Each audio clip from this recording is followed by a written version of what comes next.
Hi, my name's Alexis McGuill Johnson, chair of the Planned Parenthood Foundation of America. I was born in Morristown, New Jersey. Me and my husband, Rob Johnson, now live in New York with our 2 children. I received my Bachelor of Arts from Princeton University and a Master's from Yale University, and taught political science at Yale and Wesleyan University. During 2004, I was an executive director of Citizen Change, founded by Sean P. Diddy Combs, in order to educate young voters launching the Vote or Die campaign. I'm now the executive director at the American Values Institute, an Institute for America's Future project, which issues evidence-based practices to fight prejudice.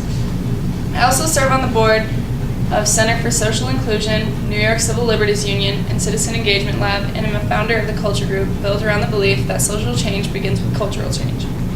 Some more beliefs I have. I began my work in the post-civil rights area, and I believe every person has equal rights that cannot be taken away by government or majority vote. Freedom of religion and equality before the law regardless of nationality, race, gender, sexual orientation, religion, ethnicity, disability, or socioeconomic status.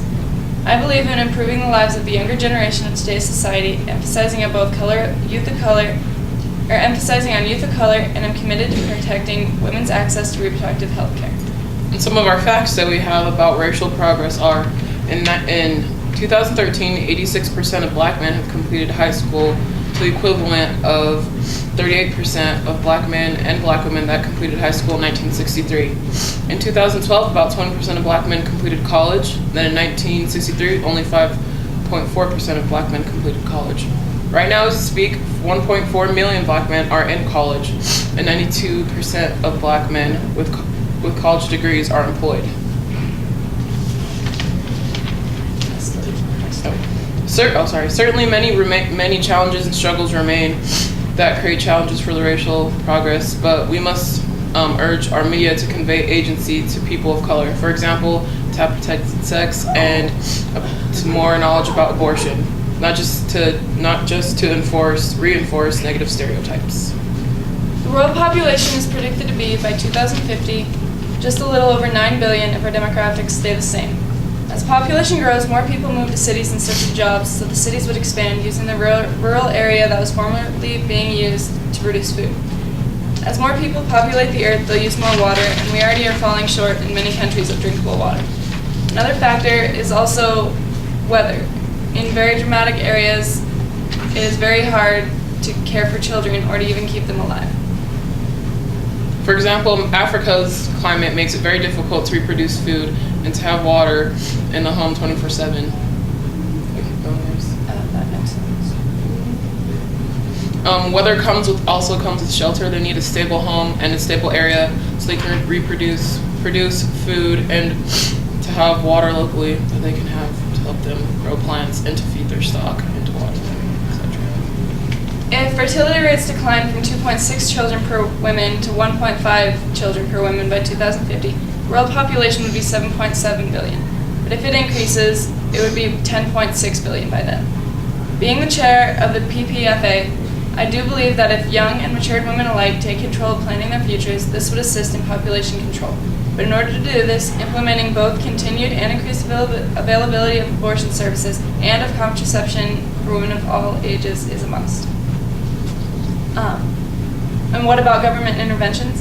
Civil rights stretch from men and women, rich and poor, gay and straight, black, white and brown, young and old, religious and atheist, able-bodied and living with a disability, citizens and immigrants, and say that no person can be discriminated against. The government cannot tell you what you must do with your body and your family. They cannot pass a law that requires mandatory contraception use before a marriage license. That's your choice. They cannot tell you that you can't have an abortion. That's your choice. We work with immigrants, so why reduce immigrants?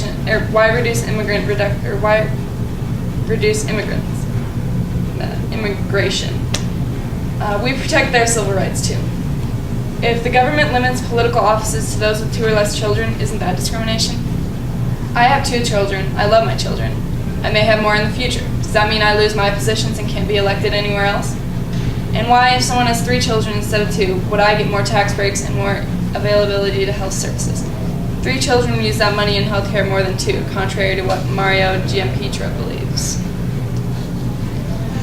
To protect women's access to reproductive health care, we need to continue providing this health care to families and women to reduce the infant mortality rate so parents would not feel the need to increase family size to ensure some make it to adulthood.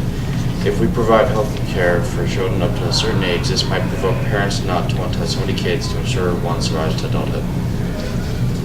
The last point I'd like to squeeze in relates to the right of equality before law. Men and women have different statuses in society. By improving the status of women, more job opportunities would open for them, causing departure from traditional sexual division of labor.